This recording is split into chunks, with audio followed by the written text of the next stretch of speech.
ग्रहस्य स्वरूपाणि शुक्रः चन्द्रेण 2 लक्षे योजने उपरि शुक्रः अस्ति रविवत् कदापि शीघ्रं कदापि मन्दं गच्छति प्रायतः शुक्रेण 2 लक्षे योजने उपरि बुधः अस्ति सः शुभग्रहः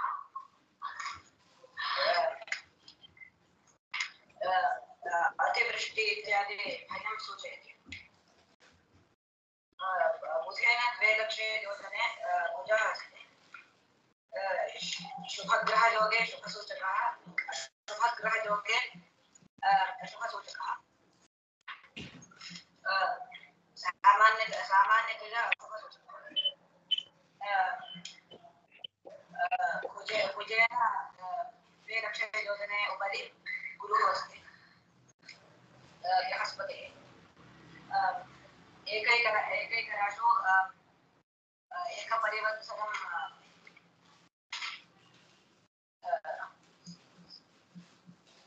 एकैकराशौ एकपरिवत्सरं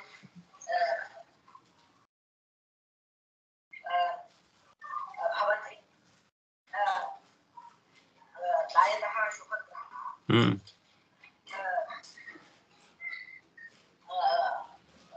गुरुणा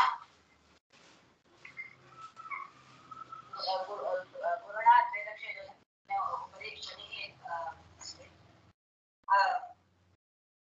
एकस्मिन् राशौ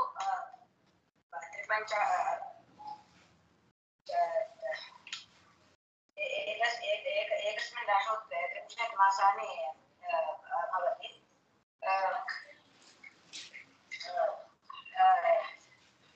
प्रायतः शुभसूचकः एकादशस्थाने शुभसूचकः शनिना 11 लक्षयोजनानि उपरि सप्तऋषिमण्डलः अस्ति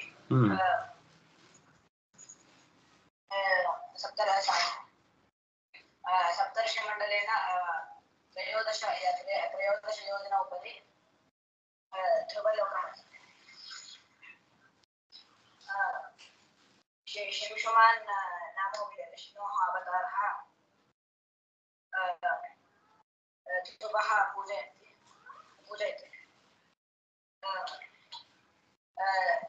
सः वृश्चिकाकारः अस्ति वृश्चिकस्य पुच्छस्य मूले धाता विधाता इति नक्षत्रद्वयं मध्यभागे सप्तर्षिमण्डलः अस्ति पूर्वाषाढ नक्षत्रस्य उत्तरार्धं धनिष्ठा नक्षत्रस्य पूर्वार्धम् अभिजिन् नक्षत्रं भवति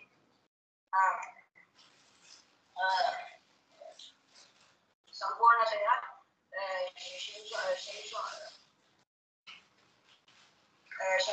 शिंशुमानस्य शरीरे 27 नक्षत्राणि सन्ति नमो नमो ज्योतिर्लोकाय कलायनाय अनिमेषां पतये धीमहि पतये महापुरुषाय धीमहि इति जपं कुरु तावदेव ॐ जन्माद्यस्य यतोऽन्वयादितरतश्चार्थेष्वभिज्ञस्वराट् तेने ब्रह्महृदाय आदिकवये मुह्यन्ति यं सूरयः तेजो वारिमृतां यथा विनिमयो यत्र त्रिसर्गो मृषा धाम्ना स्वेन सदा निरस्तकुहकं सत्यं परं धीमहि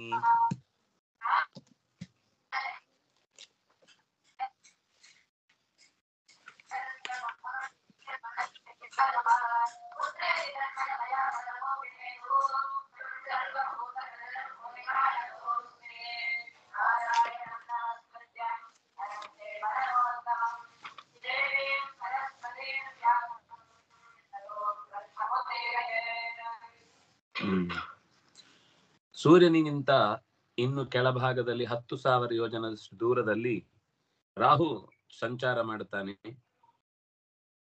ಈ ಪರ್ವಕಾಲದಲ್ಲಿ ಅಂದ್ರೆ ಗ್ರಹಣದ ಸಂದರ್ಭದಲ್ಲಿ ಅವನು ಸೂರ್ಯನಿಗೆ ಹತ್ರ ಬರ್ತಾನೆ. ಆಗ ಸೂರ್ಯಚಂದ್ರರ ರಕ್ಷಣೆಗೆ ಶ್ರೀಹರಿ ಸುದರ್ಶನ ಚಕ್ರದಿಂದ ಲೋಕದಲ್ಲಿ ಪ್ರಾದುರ್ಭವಿಸ್ತಾನೆ. ರಾಹು 1 ಮುಹೂರ್ತಗಳಷ್ಟು ಕಾಲ ಆ ಸೂರ್ಯನ ವಲಯದ ಹತ್ತಿರ ನಿಂತು ಕೊನೆಗೆ ಚಕ್ರದ ಭಯದಿಂದ ದೂರಕ್ಕೆ ಸಾಗುತ್ತಾನೆ. ಚಕ್ರದ ಪ್ರಾದುರ್ಭಾವ ಕಾಲ ಅನ್ನುವುದು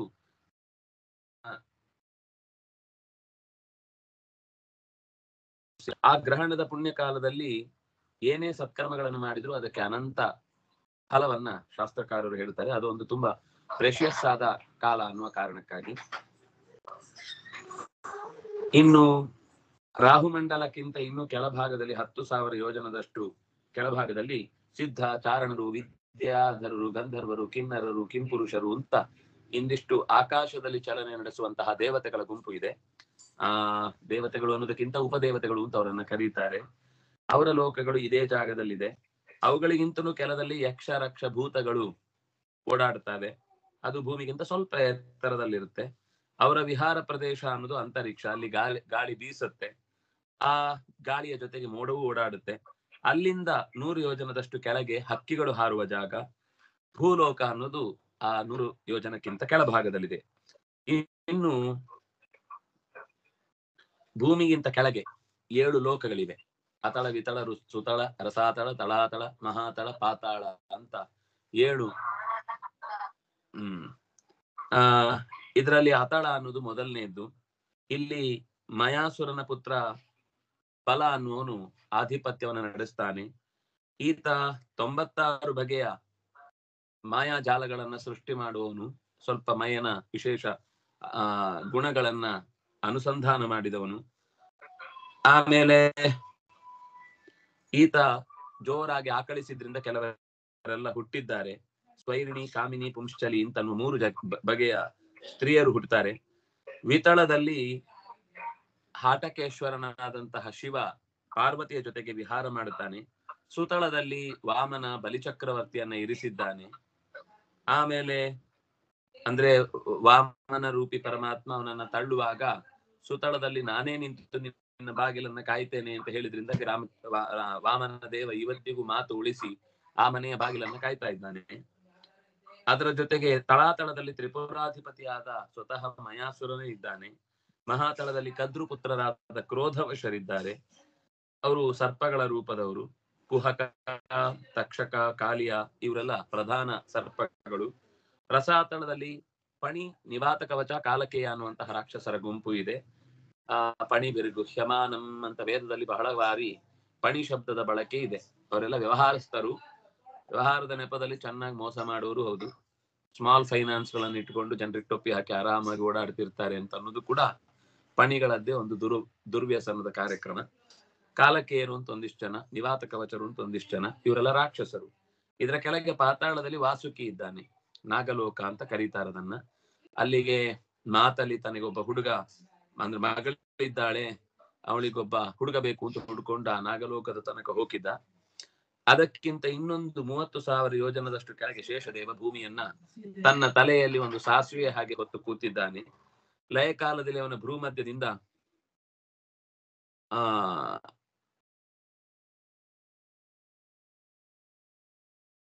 ಜಗತ್ತಿನ ಸಂಹಾರ ಕಾರ್ಯಕ್ಕಾಗಿ ರುದ್ರದೇವ ಹೊರಕ್ಕೆ ಹಾರಿ ಬರ್ತಾನೆ. ಶೇಷದೇವನ ಈ ಮಹಿಮೆಯನ್ನ ಬ್ರಹ್ಮಸಭೆಯಲ್ಲೂ ಕೂಡ ಬ್ರಹ್ಮನ ಪುತ್ರರಾದ ನಾರದರ ಮಾತಿನಲ್ಲಿ ಕೇಳುವುದಕ್ಕೆ ಆನಂದ. ಯಾಕೆಂದ್ರೆ ಆ ಅತಳ, ವಿತಳ, ಸುತಳ, ರಸಾತಳ, ತಳಾತಳ, ಮಹಾತಳ, ಪಾತಾಳದ ಎಲ್ಲ ಅಂಶಗಳನ್ನ ಎಳೆಯಾಗಿ ನಾರದರು ಬೇರೆ ಬೇರೆ ಸಂದರ್ಭಗಳಲ್ಲಿ ಬಿಡಿಸಿ ಹೇಳಿದ್ದು ಕೂಡ ಬಂದಿದೆ. ಮುಂದೆ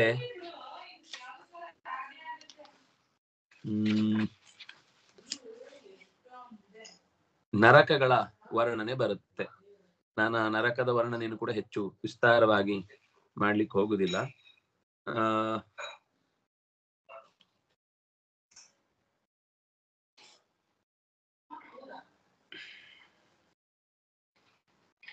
ಮನುಷ್ಯರು ಕರ್ಮಾನುಸಾರಕ್ಕೆ ಅನುಗುಣವಾಗಿ ಈ ಅನೇಕ ತರದ ಲೋಕಗಳಿಗೆ ಅವರು ಹೋಗಿ ಬರ್ತಾರೆ. ಅದು ಸುಖದ ಭಾವವನ್ನು ಕೊಡುತ್ತೆ, ಕೆಲವು ಕಡೆ ದುಃಖವನ್ನು ಅನುಭವಿಸ್ತಾರೆ. ಈ ನರಕ ಅನ್ನುವುದು ಹೇಗಿದೆ ಅನ್ನೋದನ್ನ ಮುಂದೆ ಹೇಳ್ತಾರೆ. ಪಾಪದ ಕರ್ಮದ ಫಲವಾಗಿ ನರಕಗಳು ಸಾವಿರಾರಿದೆ. ದಕ್ಷಿಣದ ದಿಕ್ಕಿನಿಂದ ಭೂಮಿಯ ಭಾಗದಿಂದ ಕೆಳಕ್ಕೆ ಹೋದ್ರೆ, ಅಂದ್ರೆ ಯಮನ ಪಟ್ಟಣದ ಭಾಗದ ಕಡೆಗೆ ಹೋದ್ರೆ ಅದರ ಗರ್ಭೋದಕದ ಮೇಲೆ ಲೇರ್ ಬೈ ಲೇರ್ ಅನೇಕ ನರಕಗಳಿವೆ.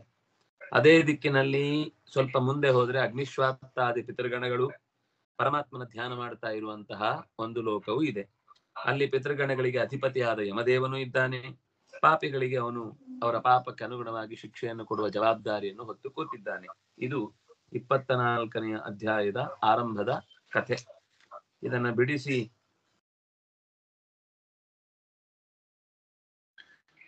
ಹೇಳ್ಬೇಕು ಅಂತ ಪರೀಕ್ಷಿತ್ ರಾಜನಿಗೆ ಕೇಳಿದಾಗ ಋಷಿ ಆ ಕಥೆಯನ್ನ ನಿರೂಪಣೆ ಮಾಡುತ್ತಾನೆ.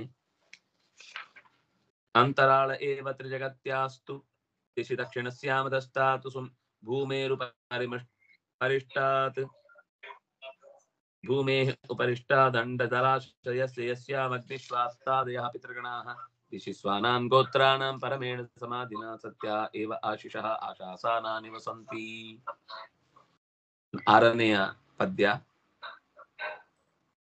3 ಲೋಕಗಳ 24:6 23 ಮುಗಿದೋಯ್ತು ಈಗ. ಹೌದು, ನಾನು ಅದರ ಸಾರವನ್ನು ಹೇಳಿಬಿಟ್ಟೆ, ಶ್ಲೋಕ ಬೈ ಶ್ಲೋಕ ಓದ್ಲಿಲ್ಲ.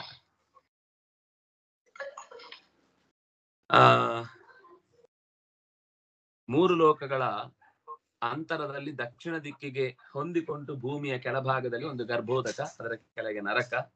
ಅಲ್ಲಿ ಅಗ್ನಿಶ್ವಾತ್ತರು ಪಿತೃಗಣಗಳವರು ಏಕಾಗ್ರತೆಯಿಂದ ಪರಮಾತ್ಮನ ಧ್ಯಾನ ಮಾಡುವವರು ಲೋಕದ ಎಲ್ಲ ಕುಲದವರಿಗೂ ಒಳ್ಳೆಯದಾಗ್ಲಿ ಅಂತ ಹಾರೈಸುವುದೇ ಅವರ ಕರ್ತವ್ಯ. ಆ ಪಿತೃಗಣಗಳ ಕೆಲಸವೇ ಲೋಕಕ್ಕೆ ಒಳ್ಳೆಯದಾಗ್ಲಿ ಅನ್ನೋ ಪ್ರಾರ್ಥನೆ. ಯತ್ರಾಹವಾ ಭಗವಾನ್ ಪಿತೃರಾಜೋ ವೈ ವಸ್ತುತಃ ಸ್ವವಿಷಯಂ ಪ್ರಾಪಿತೇಷು ಸ್ವಪುರುಷೈಃ ಜಂತುಷು ಸಂಪರೇತೇಷು ಯಥಾ ಕರ್ಮಾವದ್ಯಮೇವಾನುಲ್ಲಂಘಿತ ಭಗವಚ್ಛಾಸನಃ ಸಗಣೋ ದಮಂ ಧಾರಯತಿ. ಪಿತೃಗಣಗಳಿಗೆ ಅಧಿಪತಿಯಾದ ಭಗವಾನ್ ಯಮದೇವ ಈ ಜಾಗದಲ್ಲಿ ಇದ್ದಾನೆ. ಪ್ರಾಣಿಗಳು ಸತ್ತಾಗ, ಮನುಷ್ಯರು ಜೀವ ತೆತ್ತಾಗ ಯಮನ ದೂತರು ಇಲ್ಲಿಗೆ ಕರೆತರ್ತಾರೆ. ಯಮ ಅವರ ಪಾಪಗಳಿಗೆ ಅನುಗುಣವಾಗಿ ಸಂಪರೇತೇಷು ಯಥಾ ಕರ್ಮ, ಅವರ ಕರ್ಮಕ್ಕೆ ಅನುಗುಣವಾಗಿ ಅವದ್ಯಮೇವ ಅನುಲ್ಲಂಘಿತ, ಅವರ ತಪ್ಪುಗಳಿಗೆ ಸರಿಯಾದ ಶಿಕ್ಷೆಯನ್ನು ಕೊಡುವುದಕ್ಕಾಗಿ ಕರ್ಕೊಂಡು ಬರ್ತಾರೆ. ಭಗವಂತನ ಆದೇಶವನ್ನು ಎಂದೂ ಅವರು ಉಲ್ಲಂಘಿಸುವುದಿಲ್ಲ. ಅಲ್ಲಿ ನರಕಗಳ ಸಂಖ್ಯೆ 21 ಅಂತ, ಇನ್ನು ಕೆಲವರಿಗೆ ಸ್ವಲ್ಪ ಜಾಸ್ತಿ ಇರ್ಲಿ ಅಂತ ಇನ್ನೊಂದು 7 ಸೇರಿಸ್ಕೊತಾರೆ, 28 ಅಂತ. ನಮಗೆ ಶಬ್ದಗಳ ರಾಶಿಯ ಮಧ್ಯದಲ್ಲಿ ಬೀಳುವುದಾದ್ರೆ 21 ನರಕಗಳ ಹೆಸರನ್ನು ಹೇಳ್ತಾರೆ. ತಾಮಿಶ್ರ, ಅಂಧತಾಮಿಶ್ರ, ರೌರವ, ಮಹಾರೌರವ, ಕುಂಭೀಪಾಕ, ಕಾಲಸೂತ್ರ, ಅಸಿಪತ್ರವನ, ಸೂಕರಮುಖ, ಅಂಧಕೂಪ, ಕೃಮಿಭೋಜನ, ಸಂದಂಶ, ತಪ್ತಸೂರ್ಮಿ, ವಜ್ರಕಂಟಕ ಶಾಲ್ಮಲಿ, ವೈತರಣಿ, ಪೂಯೋದ, ಪ್ರಾಣರೋಧ, ವಿಷಸನ, ಲಾಲಾಭಕ್ಷ, ಸಾರಮೇಯಾದನ, ಅಮೀಚಿ, ಅವೀಚಿ, ಅಯಃಪಾನ. ಇದು ಅದರ ಲಕ್ಷಣಗಳನ್ನು ಬಿಡಿಸಿ ಹೇಳ್ತಾರೆ. ಇದಲ್ಲದೆ ಕ್ಷಾರ, ಕರ್ತಮ, ರಕ್ಷೋಗಣ, ಭೋಜನ, ಶೂಲ, ಪ್ರೋತ, ದಂದ, ಶೂಕ, ಅವಟ, ನಿರೋಧ, ಪರ್ಯಾವರ್ತನ, ಸೂಚಿ, ಮುಖ ಎನ್ನುವ ಇನ್ನು 7 ನರಕಗಳ ವರ್ಣನೆ ಮಾಡಿದ್ರೆ ಒಟ್ಟು 28 ನರಕಗಳಾದವು. ಯಾರು ಬೇರೆಯವರ ಸಂಪತ್ತು, ಅವನ ಮಡದಿ ಮಕ್ಕಳನ್ನ ಅಪಹರಿಸುತ್ತಾನೋ ಅವನು ಯಮನ ಪಾಶಕ್ಕೆ ಸಿಲುಕಿ ಅತಿ ಭಯಂಕರವಾದ ಬಲಾತ್ಕಾರದಿಂದ ತಾಮಿಶ್ರ ಅನ್ನುವ ಕತ್ತಲೆಯ ಲೋಕಕ್ಕೆ ಬೀಳ್ತಾನೆ. ಅಲ್ಲಿ ಪಾಪಿಗೆ ಅನ್ನ ಇಲ್ಲ, ನೀರಿಲ್ಲ, ಗಾಳಿ ಇಲ್ಲ, ಬೆಳಕಿಲ್ಲ, ಆದ್ರೆ ಸಾಯಲ್ಲ. ಏನು ಇರಲ್ಲ, ಆದ್ರೆ ಸಾಯಲ್ಲ. ಒದ್ದಾಡಿ ಒದ್ದಾಡಿ ಒದ್ದಾಡಿ ಹಸುವಿನಿಂದ ಕತ್ತಲೆ ಬಂದಿದ್ರು ಕೂಡ ಒದ್ದಾಡುವಂತ ಸ್ಥಿತಿ ಬರುತ್ತೆ. ಹೀಗೆ ಮೂರ್ಛೆ ಹೋಗ್ತಾನೆ. ಸ್ವಲ್ಪ ಎಬ್ಬಿಸ್ತಾರೆ, ಎಚ್ಚರಕ್ಕೆ ಬೇಕಾದಷ್ಟು. ಮತ್ತೆ ಅದೇ ರೀತಿಯ ಉಪವಾಸದ ಕಾರ್ಯಕ್ರಮ ಮುಂದುವರಿಯುತ್ತೆ. ಹೇಳಿ.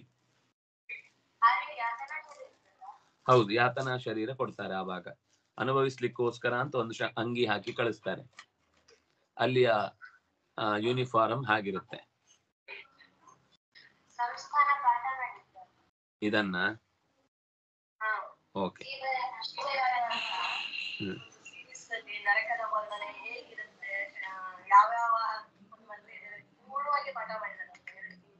ಎಲ್ಲಿ ಇದೇ ಭಾಗನ ಗರುಡ ಪುರಾಣದ?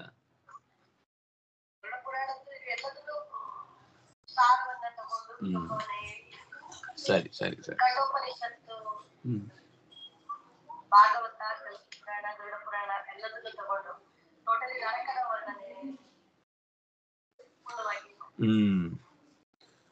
ಇನ್ನು ಯಮೇವಂ ಅಂಧತಾ ಮಿಶ್ರೇ ಯಸ್ತು ವತಿತ್ವಾ ಪುರುಷಂ ಧನದಾರಾದೀನುಪಭುಂಕ್ತೆ ಯತ್ರ ಶರೀರಿ ನಿಪಾತ್ಯಮಾನೋ ಯಾತನಸ್ಥೋ ವೇದನೆಯ ನಷ್ಟಮತಿರ್ನಷ್ಟ ದೃಷ್ಟಿರ್ಭವತಿ ಯಥಾ ಹಿ ವನಸ್ಪತಿರ್ವೃಶ್ಚ್ಯಮಾನಃ ಮೂಲಸ್ತಸ್ಮಾದಂಧತಾ ಮಿಶ್ರಂ ಉಪದಿಶತಿ. ಹತ್ಯೆ ಮಾಡಿ ಸಂಪತ್ತನ್ನ ಕಸಿದು ಅದೆಲ್ಲ ತಾನೇ ಭೋಗಿಸುವವನಿಗೆ ಈ ಶಿಕ್ಷೆ.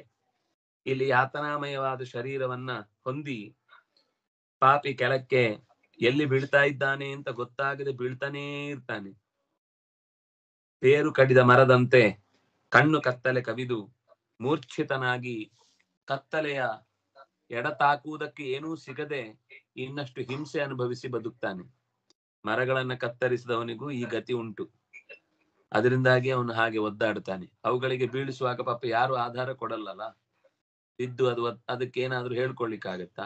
ಇವನು ಹಾಗೇನೆ ಕಡಿದ ಮರದಂತೆ ತುಂಡರಿಸಿ ಬೀಳ್ತಾನೆ ಕೆಳಗೆ. ಬಿದ್ರೆ ಕೆಳಗೆ ಏನು ಸಿಗಲ್ಲ, ಬೀಳ್ತಾನೇ ಇರುದು.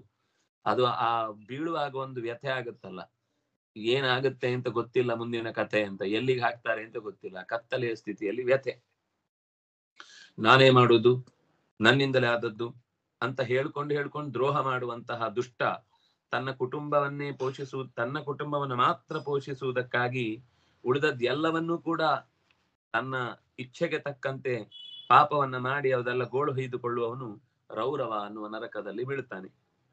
ಅಲ್ಲಿ ನಿರಂತರ ಅವನನ್ನ ಜಂತುಗಳು ಕಡಿತಾ ಇರ್ತವೆ. ಹೇಗೆ ಅವನಿಂದಾಗಿ ಉಳಿದವರೆಲ್ಲ ಹಿಂದೆ ಹಿಂಸೆಗೊಳಗಾಗಿದ್ರು ಅಷ್ಟೂ ಜನರು ಕಾಯ್ತಾ ಅವನಿಗೆ ಹಿಂಸೆ ಮಾಡ್ಲಿಕ್ಕೆ ಕಾಯ್ತಿರ್ತಾರೆ. ಆ ಯಮಯಾತನೆಯನ್ನು ಅನುಭವಿಸುವಾಗ ರುರುಗಳಾಗಿ ಸಣ್ಣ ಸಣ್ಣ ಪ್ರಾಣಿಗಳಾಗಿ ಅವನ ಮೈಯನ್ನ ಕಿತ್ತು ತಿಂತಾ ಇರ್ತಾವೆ. ಆದ್ರೆ ಅದು ಶರೀರ ಖಾಲಿ ಆಗುದಿಲ್ಲ, ಬೆಳೀತಾ ಇರುತ್ತೆ, ಕಿತ್ತು ತಿಂತಾ ಇರ್ತಾರೆ. ಆದ್ರೆ ಕಿತ್ತಾಗೆಲ್ಲ ನೋವಾಗ್ತಾ ಇರುತ್ತೆ. ಆ ಅನುಭವ ನಿರಂತರ. ಹೀಗೆ ಅದಕ್ಕೆ ರೌರವ ಅಂತ ಕರೀತಾರೆ. ಎಲ್ಲ ಸರ್ಪಗಳಿಂದಲೂ ಕ್ರೂರವಾದ ವಿಷವುಳ್ಳ ಮೃಗಗಳು ಅಲ್ಲಿ ಇರ್ತಾವೆ, ಅವುಗಳು ಕಚ್ಚುತ್ತವೆ. ಏವಮೇವ ಮಹಾರೌರವೋ ಯತ್ರ ನಿಪತಿತಂ ಪುರುಷಂ ಕ್ರವ್ಯಾದಾರುರುವಸ್ತವ್ ರುರುವತ್ ಕ್ರವ್ಯೇಣ ಖಾದಯಂತಿ ಯಃ ಕೇವಲಂ ಹಿ ತಥಾ ದೇಹಂಭರಃ. ಮಹಾರೌರವ ಅಂತ ಮತ್ತೆ ಮುಂದಿನದ್ದು. ಇದು ಹಾಗೆ ದ್ರೋಹದ ಪರಮಾವಧಿಗೆ ಹೋದವನು, ತನ್ನ ಶರೀರ ಮಾತ್ರ ಪೋಷಣೆ ಮಾಡಿಕೊಳ್ಳುವವನು, ಬೇರೆಯವರ ಸುಖ ದುಃಖಗಳನ್ನ ಎಂದೂ ಯೋಚಿಸದವನು, ತನ್ನ ಸ್ವಾರ್ಥಕ್ಕಾಗಿ ಬದುಕುವವನು, ಅವನು ಈ ನರಕದಲ್ಲಿ ಬೀಳ್ತಾನೆ. ಮಾಂಸ ಭಕ್ಷಕಗಳಾದ ರುರುಗಳು ಇವನ ಮಾಂಸಕ್ಕಾಗಿ ಪಿಡಿದು ಹಿಂಸಿಸಿ ಓಡಿಸಿ ಕಿತ್ತು ತಿಂದು ಬೀಳಿಸ್ತಾ ಇರ್ತವೆ. ಯಸ್ತ್ವಿಹವಾ ಉಗ್ರ ಪಶೂನ್ ಪಕ್ಷಿಣೋ ವಾ ಪ್ರಾಣಿನಃ ಉಪರುಂಧಂತಿ ತಮಕರುಣಂ ಪುರುಷಾದೈಹಿ ಅಪಿ ವಿಗರ್ಹಿತಂ ಅಮುತ್ರ ಯಮಾನುಚರಾಹ ಕುಂಭೀಪಾಕೆ ತಪ್ತ ತೈಲ ಉಪರುಂಧಯಂತಿ. ಪ್ರಾಣಿಗಳನ್ನ ಸಹಜವಾಗಿ ಸಾಯಿಸದೆ ಎಳೆಯಾಗಿ ಅವುಗಳನ್ನ ಕೊಲ್ಲುವ ಇದ್ದಾನಲ್ಲ, ನಮ್ಮಲ್ಲಿ ಇವತ್ತಂತವ್ರು ತುಂಬಾ ಜನ ಇದ್ದಾರೆ. ಅದನ್ನ ಜೀವಂತ ನೀರಲ್ಲಿ ಹಾಕಿ ಕುದಿಸುದು, ಅದು ಇನ್ನು ಬದುಕೇ ಇರುತ್ತೆ. ಅದನ್ನ ಬದುಕಿರ್ಬೇಕಾದ್ರೇನೆ ಹಾಗೆ ಕುಕ್ಕರಲ್ಲಿ ಹಾಕಿ ಮುಚ್ಚಿಟ್ಟು ಬೇಯಿಸುವುದು. ಈ ತರದ ದುರವಸ್ಥೆಗಳಿಗೆ ಈಡು ಮಾಡುವಂತಹ ಪಶು ಪಕ್ಷಿಗಳನ್ನ ಬದುಕಿರುವಾಗ್ಲೇ ಚರ್ಮ ಸುಲಿದು ಅದು ನೆತ್ತರು ಸತ್ರೆ ಗಟ್ಟಿಯಾದ್ರೆ ಮಾಂಸ ಬೇಕಾದ ಹಾಗೆ ಸಿಗಲ್ಲ ಅಂತ ಹೇಳಿ ಹಸುವನ್ನೆಲ್ಲ ಕೊಲ್ಲುವಾಗ ಹಾಗೆ ಬಿಸಿಲಿನಲ್ಲಿ ತೊಯ್ದು ಕೊಲ್ಲುತ್ತಾರೆ. ಅಂತಹ ದುಷ್ಟರೆಲ್ಲ ನರಭಕ್ಷಕರಿಗಿಂತಲೂ ಕೆಟ್ಟ ದುಷ್ಟರು. ಅವರನ್ನ ನಿಷ್ಕರುಣಿಯಾಗಿ ಯಮದೂತರು ಕುಂಭೀಪಾಕ ಅನ್ನುವ ಎಣ್ಣೆಯ ಕಡಾಯಿಯಲ್ಲಿ ಹಾಕಿ ಚೆನ್ನಾಗಿ ಬೋಂಡ ಮಾಡ್ತಾರೆ. ಯಸ್ತ್ವಿಹ ಪಿತೃಮಾತೃ ಬ್ರಹ್ಮದೃಕ್, ಜ್ಞಾನಿಗಳಿಗೆ ಮೋಸ ಮಾಡಿದವನು, ತಂದೆಯನ್ನ ಬೈದವನು, ಮಾತೃವನ್ನ ದ್ರೋಹಗೈದವನು ಕಾಲಸೂತ್ರ ಅನ್ನುವಂತಹ ನರಕದಲ್ಲಿ ಆತನನ್ನ ಮುಳುಗಿಸ್ತಾರೆ.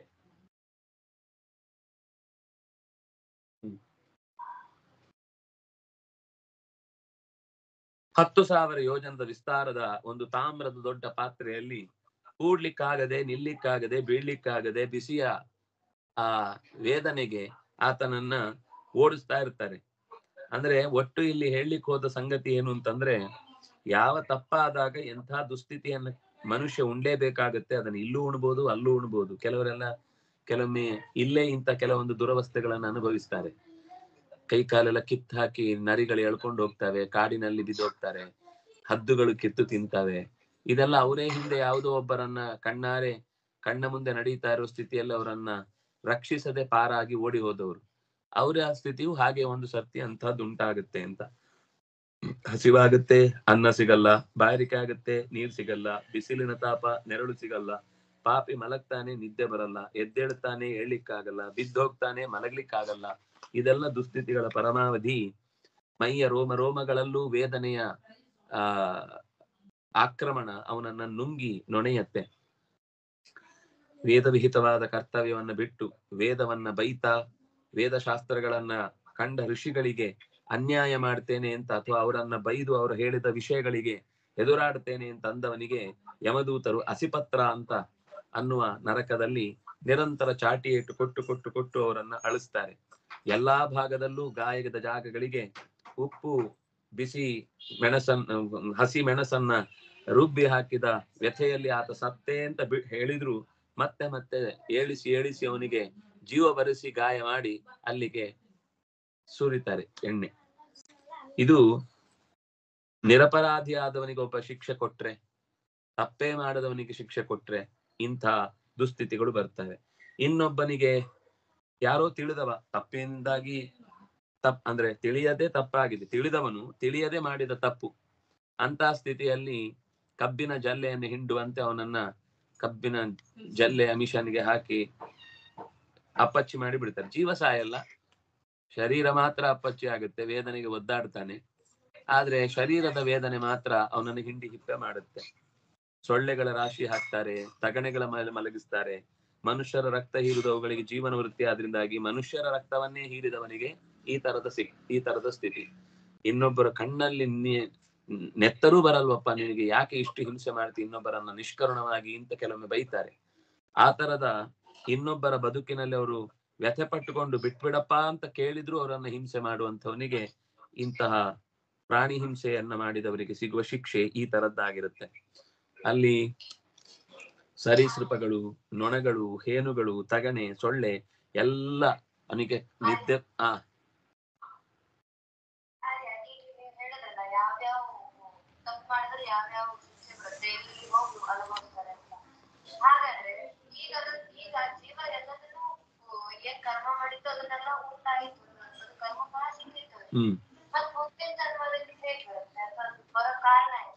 ಅಲ್ಲ, ಇದೊಂದೇ ಕರ್ಮ ಅಲ್ಲಲ್ಲ, ಅನಂತ ಜನ್ಮಗಳ ಕರ್ಮ ಇದೆಯಲ್ಲ. ಇಲ್ಲ, ಈಗ ನಾವು ಒಂದು ಜನ್ಮ ಮುಗಿಯುವಾಗ 10 ಜನ್ಮದ್ದಾಗಿರುತ್ತೆ ಕರ್ಮ. 2ನೇ ಜನ್ಮ ಮುಗಿಸುವಾಗ 19 ಜನ್ಮ ಆಗಿರುತ್ತೆ. 3ನೇ ಜನ್ಮ ಮುಗಿಸುವಾಗ 28 ಜನ್ಮ ಬಾಕಿ ಇರುತ್ತೆ. 4ನೇ ಜನ್ಮ ಮುಗಿಸುವಾಗ 37 ಆಗಿರುತ್ತೆ. 5ನೇ ಜನ್ಮ ಆಗುವಾಗ 46 ಆಗಿರುತ್ತೆ.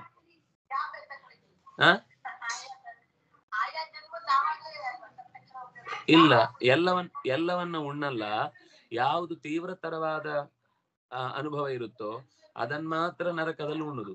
ಉಳಿದಿದ್ದೆಲ್ಲ ಇನ್ನು ಇಷ್ಟು ಜನ್ಮಕ್ಕೆ ಬಾಕಿ ಇರುತ್ತೆ. ಅದ್ರಲ್ಲಿ ಅವನು ವ್ಯಾಪಾರ ಮಾಡಿದ್ದಿರುತ್ತೆ ಮೋಸ, ಆಗ ಅವನು ವ್ಯಾಪಾರಕ್ಕೆ ಇಳಿಬೇಕು. ಅದು ಇಲ್ಲಿ ಆಗಲ್ಲ. ಇನ್ಯಾವುದೋ ಒಂದು ಯಾರಿಗೋ ಸಾಲ ಕೊಟ್ಟಿರ್ತಾನೆ, ಅದನ್ನ ಕಿತ್ಕೊಳ್ಬೇಕು ಅಂದ್ರೆ ಅವನ್ ಬಂದು ಇವನ ಹತ್ರ ಸಾಲ ಕೊಟ್ಟು ಕಿತ್ಕೋಬೇಕು. ಅಂದ್ರೆ ಆ ಕರ್ಮಗಳು ಅವ್ರವ್ರು ಹೇಗ್ ಮಾಡಿರ್ತಾರೋ ಅದೇ ಬೆಳೀತಾ ಹೋಗ್ಬೇಕಲ್ವಾ. ಇಲ್ಲಿ ತೀವ್ರವಾದ ತಪ್ಪುಗಳಿಗೆ ಶಿಕ್ಷೆ ಸಿಗುತ್ತಷ್ಟೇ. ಉಳಿದದೆಲ್ಲ ಜನ್ಮಾಂತರದ. ನಾವ್ ಹೇಳುದುಂಟಲ್ಲ, ಯಾವ ಜನ್ಮದಲ್ಲಿ ನಮ್ಗೆ ತಾಯಿ ಆಗಿದ್ಯೋ ತಾಯಿ, ಎಷ್ಟು ನಮ್ಮನ್ನ ಪ್ರೀತಿ ಮಾಡ್ತಿ ಅಂತ ಹೇಳ್ತೀವಿ. ಅದಕ್ಕೊಂದು ಜನ್ಮ ಕಾರಣನೇ ಅಲ್ವಾ. ಆ ಪ್ರೀತಿಗೂ ಕಾರಣ ಇದೆ, ದ್ವೇಷಕ್ಕೂ ಕಾರಣ ಇದೆ. ನನಗೆ ಏನಾದ್ರೂ ಮತ್ತೆ ಜನ್ಮಗಳನ್ನು ಎತ್ತಿ, ಅದಕ್ಕೆ ಎಷ್ಟು ಕರ್ಮಗಳನ್ನು ಮಾಡುವಾಗ್ಲೂ ಇದು ನಾನ್ ಮಾಡ್ತಾ ಇರುವುದಲ್ಲ ಅಂತ ಅವನು ಯಾವಾಗ ಅದರಲ್ಲಿ ತನ್ನತನವನ್ನು ಬಿಡ್ತಾನೋ ಅವತ್ತಿನಿಂದ ಅವನ ಕರ್ಮ ಲೋಪ ಆಗ್ತಾ ಬರುತ್ತೆ. ಅಲ್ಲಿಂದ ಮುಂದೆ ಹೊಸ ಕರ್ಮ ಹುಟ್ಟುದಿಲ್ಲ. ಆದ್ರೆ ಬಾಕಿ ಇದ್ದ ಮತ್ತಷ್ಟು 100 ಜನ್ಮಗಳಲ್ಲಿ ಯಾವುದೋ ಒಂದು ರೀತಿಯಲ್ಲಿ ಅವನು ಅನುಭವಿಸ್ತಾನೆ ಬರ್ಬೇಕು. ಆದ್ರೆ ಪ್ರಜ್ಞೆ ದೇವರು ಕೊಟ್ಟದ್ದು ಗಟ್ಟಿ ಇದ್ರೆ ಯಾವ ಕಾಲಕ್ಕೂ ನಾನು ಮಾಡ್ತೇನೆ ಅನ್ನೋ ಅಹಂಕಾರ ಅವನಿಗೆ ಯಾವತ್ತೂ ಬರಲ್ಲ. ಹಾಗೆ ಬರದೇ ಇದ್ದಾಗ ಮಾತ್ರ ಕರ್ಮಗಳು ಖಾಲಿ ಆಗ್ತಾ ಹೋಗುತ್ತೆ. ಹಾ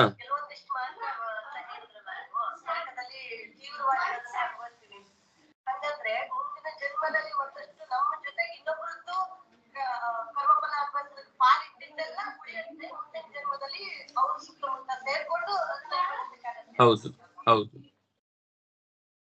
ಯಾಕಂದ್ರೆ ಜೊತೆಯಾಗಿ ಮ್ಯೂಚುವಲ್ ಫಂಡ್ ಅನ್ನು ಮ್ಯೂಚುವಲ್ ಆಗಿ ಸೈನ್ ಆಗಿ ತಗೋಬೇಕು. ಹೌದು, ಅದು ಒಟ್ಟಿಗೆನೆ ಕಳಿಯುದು. ಹಾ ಹೌದು ಹೌದು. ಅವನ ಜೊತೆಗೆ ಮಾಡಿದ ಅನ್ಯಾಯದ ಪರಿಣಾಮ ಅವನು ಕರ್ಮ ಮುಗ್ದಿದೆ ಅಂತ ಆದ್ರೆ ಅವ್ನು ಮತ್ತೆ ಬರ್ಲಿಕ್ಕಿಲ್ಲ, ಅವನಿಗೆ ಅಷ್ಟೇ ಅನುಭವಿಸ್ಲಿಕ್ಕಿದ್ದದ ಅನುಭವಕ್ಕೆ ಅವನು ಇವನ ಮೇಲೆ ದ್ವೇಷ ಮಾಡದೆ ದೇವ್ರು ನನ್ನನ್ನು ಕಳೆದ ಅಂತ ಭಾವಿಸಿದ್ರೆ ಅವನ್ ಮುಗೀತು. ಅದನ್ನ ಅವನು ಇಲ್ಲಿ ಉಣ್ತಾನೆ ನರಕದಲ್ಲಿ. ಆದ್ರೆ ಅವನು ಕೂಡ ಇವನ್ ಮೇಲೆ ದ್ವೇಷ ಸಾಧಿಸಿ ನೀನ್ ಇನ್ನೊಂದ್ ಜನ್ಮದಲ್ಲಿ ಬಾ ನಿನ್ನನ್ ಬಿಡಲ್ಲ ಅಂತ ಮನಸ್ಸಲ್ಲ ಅನ್ಕೊಂಡಿರ್ತಾನ, ಆಗ ಮ್ಯೂಚುವಲ್ ಆಗುತ್ತೆ ಆ ಫಂಡ್. ಅವನು ತಾನು ಅಕಸ್ಮಾತ್ ಈ ವಿಷಯದಲ್ಲಿ ನನಗೇನು ಸಂಬಂಧ ಇಲ್ಲ ಅಂತ ಭಾವಿಸಿ ನಿರ್ಲಿಪ್ತನಾಗಿ ಬಿಟ್ರೆ ಆವಾಗ ಅವನಿಗೆ ಅದು ಕರ್ಮ ಕಂಟಿನ್ಯೂ ಆಗುದಿಲ್ಲ. ಯಾಕಂದ್ರೆ ಅವನ್ ಪಾಲಿದ ಅವ್ನು ಬಿಟ್ಬಿಟ್ಟ, ಅವನಿಗೆ ಅನ್ಯಾಯ ಆಯ್ತು, ಅವನದನ್ನ ದ್ವೇಷ ಅಂತ ಯಾರಿಂದನೋ ದ್ವೇಷದ ಕೆಟ್ಟ ಪರಿಣಾಮವನ್ನು ಅನುಭವಿಸಿದ. ಆದ್ರೆ ನನಗೆ ದ್ವೇಷ ಮಾಡಿದವನಿಗೂ ನಾನು ಆ ಕಷ್ಟವನ್ನ ಅನುಭವಿಸುವಂತೆ ಮಾಡ್ತೇನೆ ಅಂತ ಅವನು ಪ್ರತೀಕಾರದ ಭಾವಕ್ಕೆ ಹೋಗ್ಲಿಲ್ಲ. ಆಗ ಅವನ ಕರ್ಮ ಕಳೆಯಿತು, ಆದ್ರಿಂದಾಗ ಅವನು ಮುಂದುವರಿಯಿತು. ಅವನಿಗೋಸ್ಕರ ಇವನ್ ಮತ್ತೆ ಹುಟ್ಟಬೇಕಾಗಿಲ್ಲ. ಅವನ್ ಇನ್ನೊಬ್ರಿಂದ ಯಾರಿಂದನೂ ಉಣ್ತಾನೆ. ಅವನ್ ಇನ್ನಾರೋ ಬೇರ್ತಾನಲ್ಲ, ನಾನು ಮೋಸ ಮಾಡ್ತೇನೆ ಅಂತ ಅವ್ನ ಕೈಗೆ ಸಿಕ್ಬಿಡ್ತಾನೆ, ಇವನ್ ಕೈಗೆ ಸಿಕ್ ಬೀಳ್ಬೇಕು ಅಂತಿಲ್ಲ. ಈಗ ಈ ಒಂದ್ಸರ್ತಿ ಯಾರೋ ಒಬ್ಬ ನಾಯನ್ ಕರ್ಕೊಂಡ್ ಬಂದ ಅಂದ್ರೆ ಅವ್ನ್ ಮುಂದಿನ ಜನ್ಮದಲ್ಲಿ ಅವನ್ ನಾಯಿಯಾಗಿ ಇವನು ಮನುಷ್ಯ ಆಗಿ ಹುಟ್ಟುದು ಅಂತ ಅದು ಕಂಟಿನ್ಯೂ ಆಗ್ತಾ ಇದ್ರೆ ಮುಗಿಯುದು ಯಾವಾಗ? ನಿರಂತರ ಆಗ್ತಾ ಇರುತ್ತೆ. ಯಾರೋ ಒಬ್ಬನನ್ನ ಇವನು ನಾಯಿ ತರ ನೋಡಿದ್ದಕ್ಕೆ ಇವನು ಇನ್ನೊಬ್ಬನ ಕೈಯಲ್ಲಿ ನಾಯಿಯಾಗಿ ನೋಡಿಸಲ್ಪಡ್ತಾನೆ. ಹೀಗೆ ರಾಜರು ರಾಜಧರ್ಮವನ್ನ ಪಾಲಿಸದೆ ಶಾಸ್ತ್ರ ಧರ್ಮಕ್ಕೆ ರಕ್ಷಣೆ ಕೊಡದೆ ನಾಸ್ತಿಕತೆಯನ್ನೇ ಪೋಷಿಸಿದ್ರೆ, ಪಾಷಂಡ ಮತಗಳಿಗೆನೆ ಬೆಂಬಲವನ್ನ ಕೊಟ್ರೆ ಅದರ ಸುತ್ತಲೂ ಒಂದಿಷ್ಟು ವೈತರಣಿ ನರಕದಲ್ಲಿ ಆತ ಬಿದ್ದು ಒದ್ದಾಡ್ತಾನೆ. ಅಲ್ಲಿ ಮೊಸಳೆ, ತೀವ್ರವಾದ ಕ್ರೂರವಾದ ಅನಕೊಂಡ ಇಂಥದ್ದೆಲ್ಲ ಇದ್ದು ಅವನನ್ನು ನುಂಗಿ ಕಚ್ಚಿ ಕತ್ತರಿಸಿ ಎತ್ತಿ ಎಸೀತಾ ಇರುತ್ತೆ ಎಲ್ಲೆಲ್ಲಿಗೂ.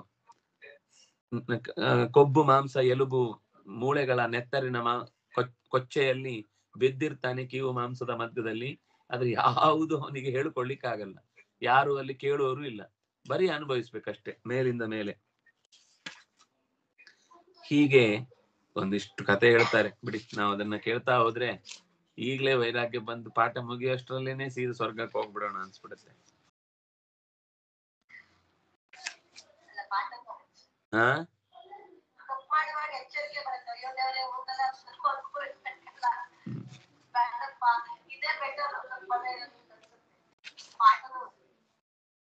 ಮುಂದುವರಿಸ್ಲಾ?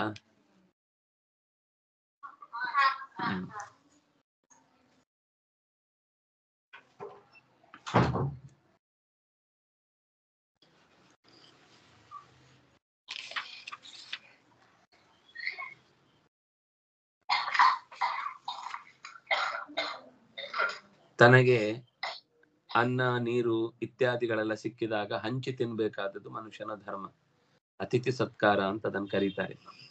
ಅಂಥದ್ದನ್ನ ಮಾಡದೆ ಯಥಾಯೋಗ್ಯವಾಗಿ ಹಂಚದೆ ಅತಿಥಿಗಳನ್ನ ಕಾಯಿಸುವುದು, ಬಾಲರನ್ನ ಕೊಡದೆ ಅಳಿಸುವುದು, ವೃದ್ಧರನ್ನ ಸತಾಯಿಸುವುದು, ವೃದ್ಧರನ್ನ ಗೋಳಿಟ್ಟುಕೊಳ್ಳುವುದು, ಇಂಥ ದುಸ್ಥಿತಿಯ ಕಾರ್ಯಗಳನ್ನ ಮಾಡಿ ಅವರು ಅನುಭವಿಸ್ಲಿ ನಾವ್ ಅನುಭವಿಸಿಲ್ವಾ ಅಂತ ಅವ್ರ ಮೇಲೆ ಹಠ ಸಾಧಿಸಿದ್ರೆ, ಅಥವಾ ಶ್ರೇಯಸ್ಸಾಧನಕ್ಕೆ ಕಾರಣವಾದ ಯಾಗಗಳನ್ನ ಮಾಡದೆ ವೈಶ್ವದೇವಾದಿ ಸಂಸ್ಕಾರಗಳಿಂದ ಕೂಡಿದ ಅನ್ನವನ್ನ ತಿನ್ನದೆ ತಾನೇ ಉಣುದು ಅಂತ ತನಗೋಸ್ಕರ ಬೇಯಿಸುವುದು ಅಂತ ತಿಂದವ ಮುಂದೆ ಕ್ರಮಿ ಭೋಜನದ ಊಟಕ್ಕೆ ಸಿದ್ಧನಾಗ್ತಾನೆ.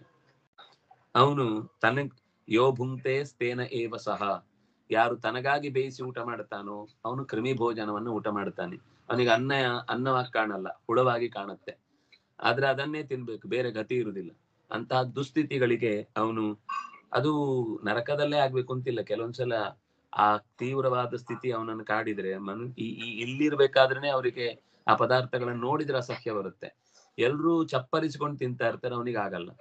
ಅದು ಒಂಥರ ಅಲರ್ಜಿ ಅಂತ ಇರ್ಬೋದು, ಅಥವಾ ತಿಂದ್ರೆ ಅದು ವಾಂತಿ ಬರೋದಿರ್ಬೋದು, ಅಥವಾ ಏನೇನೋ ಒಂದೊಂದ್ ತರದ ಕೆಟ್ಟ ಅನುಭವಗಳಿರ್ತವೆ. ಕೆಲವರಿಗೆ ಕೆನೆ ಕಂಡ್ರೆ ಆಗುದಿಲ್ಲ, ಕೆಲವರಿಗೆ ಹಾಲ್ ಕಂಡ್ರೆ ಆಗುದಿಲ್ಲ, ಕೆಲವರಿಗೆ ಮೊಸರು ಕಂಡ್ರೆ ಆಗುದಿಲ್ಲ. ಅವ್ರು ಹಿಂದಿನ ಜನ್ಮದಲ್ಲಿ ಹಸುವಿಗೆ ಹೊಡೆದಿರ್ತಾರೆ.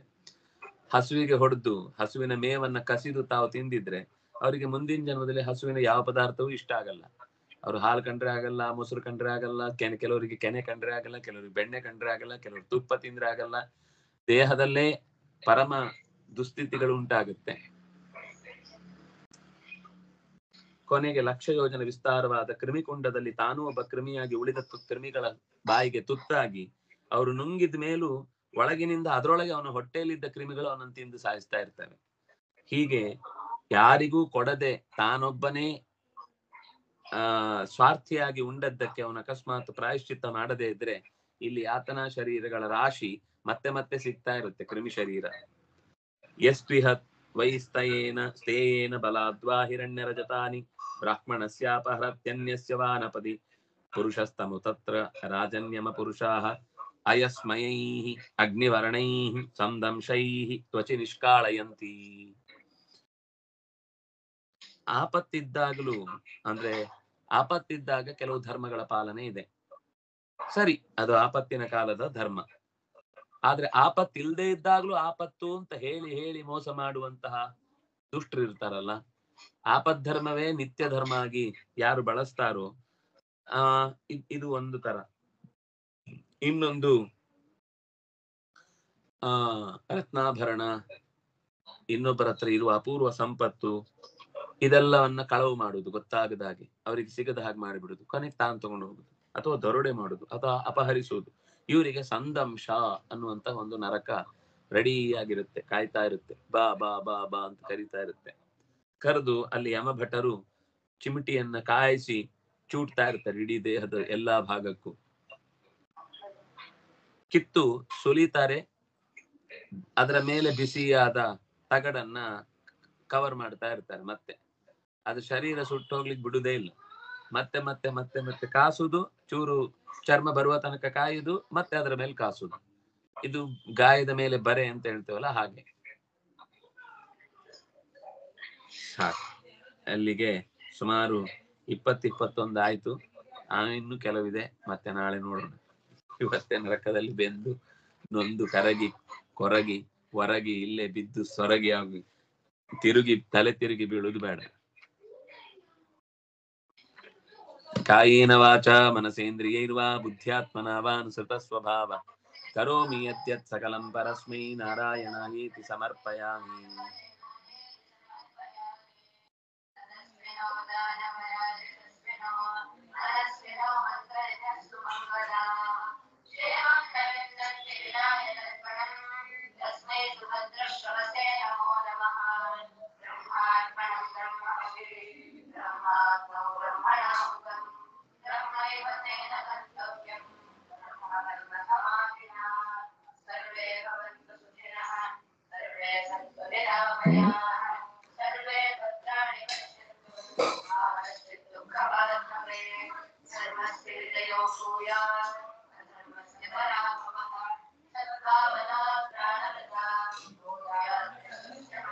ಶ್ರೀ ಕೃಷ್ಣ ಹರೇ ರಾಮ.